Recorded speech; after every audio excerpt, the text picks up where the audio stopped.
Donald Trump has abruptly ended the diplomatic streak he displayed on his 12-day tour of Asia by launching a tirade against violations, cheating or economic aggression in the region, just hours after heaping lavish praise on China.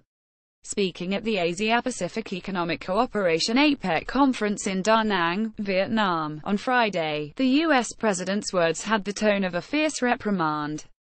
The speech was clearly, sometimes explicitly, focused on China and other countries he blamed for predatory economic policies, accusing them of having stripped jobs, factories and industries out of the United States.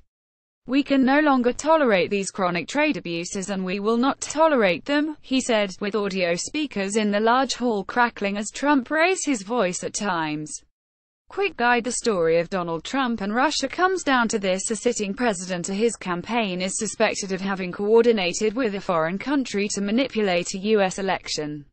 The story could not be bigger, and the stakes for Trump and the country could not be higher. Investigators are asking two basic questions: did Trump's presidential campaign collude at any level with Russian operatives to sway the 2016 U.S. presidential election, and did Trump or others break the law to throw investigators off the trail? While a majority of the American public now believes that Russia tried to disrupt the U.S. election, opinions about Trump campaign involvement tend to split along partisan lines. 73% of Republicans, but only 13% of Democrats, believe Trump did nothing wrong in his dealings with Russia and its president, Vladimir Putin.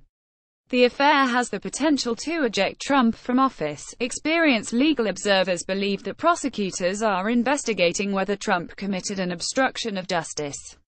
Both Richard Nixon and Bill Clinton, the only presidents to face impeachment proceedings in the last century, were accused of obstruction of justice. But Trump's fate is probably up to the voters. Even if strong evidence of wrongdoing by him or his cohort emerged, a Republican congressional majority would probably block any action to remove him from office. Such an action would be a historical rarity. Former foreign policy advisor George Papadopoulos pleaded guilty to perjury over his contacts with Russians linked to the Kremlin, and the president's former campaign manager Paul Manafort and another aide faced charges of money laundering. The investigations have an open timeline. Thank you for your feedback. Despite years of broken promises, we were told that someday soon everybody would behave fairly and responsibly. People in America and throughout the Indo-Pacific region have awaited that day to come, but it never has, and that is why I am here today, he said.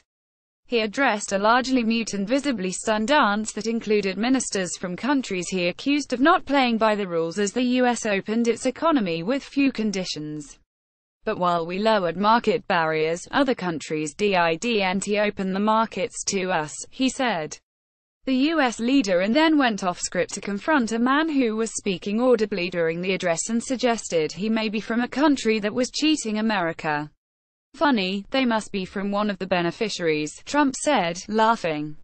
What country did you come from, sir? He added rhetorically.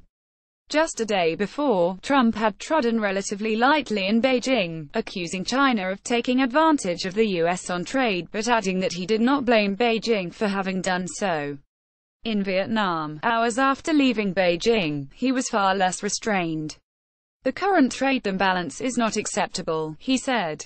The United States will no longer turn a blind eye to violations, cheating or economic aggression. Those days are over. We will no longer tolerate the audacious theft of intellectual property, he added. Previous U.S. administrations had not done anything about the trade deficit, he said. They did not. But I will. From this day forward we will compete on a fair and equal basis. We are not going to let the United States be taken advantage of anymore, he added. I am always going to put America first. China's President, Xi Jinping, at the Apec summit in Da Nang, Vietnam. Photograph Anthony Wallace Pulper. In another dig at China, Trump hinted to other Asian nations that they were not beholden to Beijing or circling its orbit. Indo-Pacific countries represented a beautiful constellation of nations, each a bright star, satellites to none, he said. The speech was markedly different from the reserved tone of the Chinese president, Xi Jinping, who spoke directly after Trump, although to much louder applause and cheers from the aunts. Trump had spoken into one microphone, but organizers added 3 more to the podium before she took the stage. Xi did not directly respond to Trump's challenge on trade but sought to paint himself as a champion of economic openness, globalization and the fight against climate change, in contrast to the isolationist U.S. president. He said openness brings progress while self-seclusion leaves one behind. The road ahead will not be smooth, but we will not give up on our dream. Unsurprisingly, panelists on China's state-run broadcaster CGTN favored Xi's address. Ina Tangen, an American commentator known for his pro-Beijing analysis, told the party-run channel the 2 Apec speeches represented a historic moment. You have 2 leaders laying out starkly different views, one threats, the other talking about what the opportunities are.